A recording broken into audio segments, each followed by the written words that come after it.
Welcome to my channel. My name is Jay, and I am insane and crazy. I'm going to be doing a card overview of the best and worst cards currently in Brawl of Ages as of patch 1.14. We are also going to go over some decks which really make these cards shine. First, we are going to look at all the cards in each card group: normal, unique, epic, and legendary. Starting with normal cards, these cards have more or less simple interactions in the game. The majority of your decks will consist of 2 or 3 of these cards. Cards that are strong are Ace with an AoE melee cleave, Gokong who is straightforward which attacks buildings, Aya who gives a constant aura which makes all your spells cost 2 mana less. The Wizard is also a really strong card who spawns units and has an AoE attack.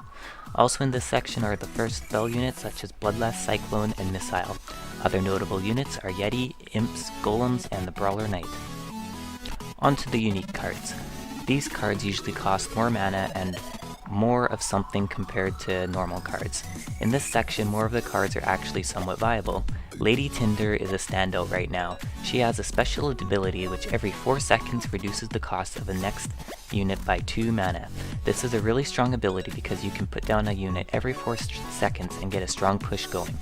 Vex is also another extremely strong card. He can be deployed anywhere on the map, and upon being deployed, he fires 15 missiles which do 100 damage apiece. After, he still attacks, so he can easily get 1000 damage on a tower alone. Other strong units in this group are the Rat Pack, Moxie, Lightning Tower, and Baldur, a ranged unit which sieges buildings. Next up are the epic units. These cards are more of support units, and some of them have some amazing abilities. Soul Rifts, which are one of my favorites, spawn Fire Souls or Winter Souls. I find these to be exceptional because of the value you can find within them. Soul Rift costs 10, and individual souls cost 4 mana. Only 2.5 spawns make up the price, but it spawns 5 times, almost doubling its value. Arcane Horrors are also an extremely strong card for its price. For 6 mana, spend 3 horrors and, regardless of damage, take 4 hits. So in essence, they are a mini tank for 6. Next, I want to talk about Shadow League. The latest patch nerfed this card into a spot where it's not worth using Shadow League, but it's still in a pretty good spot. You can put Shadow League in the back just like Vex can, and it'll spawn 3 lesser shadows. Shadow Walkers do much more damage in a shorter amount of time if dropped with Vex or sent in with a push, getting some good damage on the towers. Other notable cards are Retribution, Lexican, and Malady. On to the strongest cards in the game, legendary cards. Usually you only have 1 or 2 legendary cards in your deck, and you build around their abilities.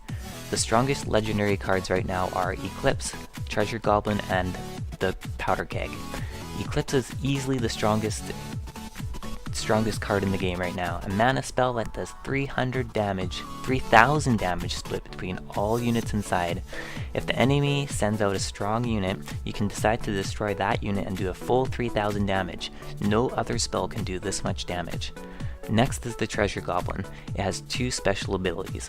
Once dropped, it stuns all enemies around it for 2 seconds, and then once killed, it turns the nearest enemy into gold, and that unit dies. This is an extremely strong card for multiple reasons. Firstly, when it's put down, it stuns. Secondly, it can take out another high cost unit. The Powder Keg is also another strong unit in this class. The only ability he has is when he dies, he explodes, leaving a poison aurora around himself for 8 seconds, damaging buildings and units.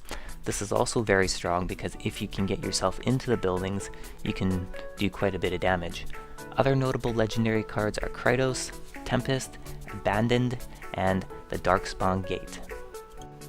So how do you put a deck together? How do you figure out which card combinations best is gonna work for you? Primarily, it's all based on trial and error. So if you find something that's working for you, keep with it. If you get some new cards and you want to try them out, switch out the cards that you're not using very much. Like, if you find them in your hand, getting caught up in your hand every single game, switch them out for a new card. You might find that doing it is going to make your deck stronger, or you might find out that you like this card better and you start switching out other cards. That's the only way you're going to get your deck better. But I'm going to show a couple decks that fit my playstyle and have been working in the game so far. First, we're going to look at the Tinder meta deck. This deck is based around Lady Tinder. Every 4 seconds, the next unit you play costs -2 mana less, and basically you put her down and start putting some units down. This deck also has the Tempest, which is a damage that does AoE and applies a -35 attack and move speed debuff for 2 seconds. It's a pretty strong card. And then Mystic also has an AoE damage. So basically what you're doing is putting down Soul Rift, letting that push one lane, and whenever something big comes out, you play Eclipse. And the rest of the units are pretty much supporting everything else. The second deck I want to look at has Blazer, Jinshi, Aya, and a bunch of spells. So the idea behind this deck is Jinshi, her special ability is deal AoE damage every time you cast a spell. And Aya, whenever you cast a spell, it costs -2 mana. So by playing Jinshi, she's the tank, and then Aya in the back, it lets you do a push, and then once you get to the tower, you can cast all your mana spells, such as like Shadow League. You can put that in the back, do an Arcane Duplicate, and do Shadow League again, and do a bunch of damage onto the tower. The only problem with this is during the last patch, Shadow League, Aya, and Cyclone all went up in cost. So this no longer makes this deck viable, because now everything costs, that combo costs at least 3 more mana to do, which is extremely hard to get off, and it isn't as cost effective as before. The final deck I want to talk about is the Treasure Goblin Yeti deck that you're seeing right now on the screen. This deck is fairly strong. It has the Treasure Goblin in it, and any deck with the Treasure Goblin is pretty strong. It also has Aya, so it makes her spells, her 2 spells that she does use in this deck, cost less. But overall, it is a very strong deck. It's also got the golems in it to take out Vex whenever it is put in the back. Gameplay will go until the end of the video.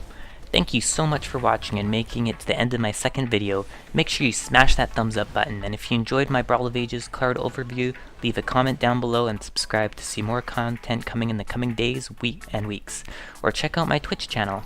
Thanks again, and InsaneNcrazY out!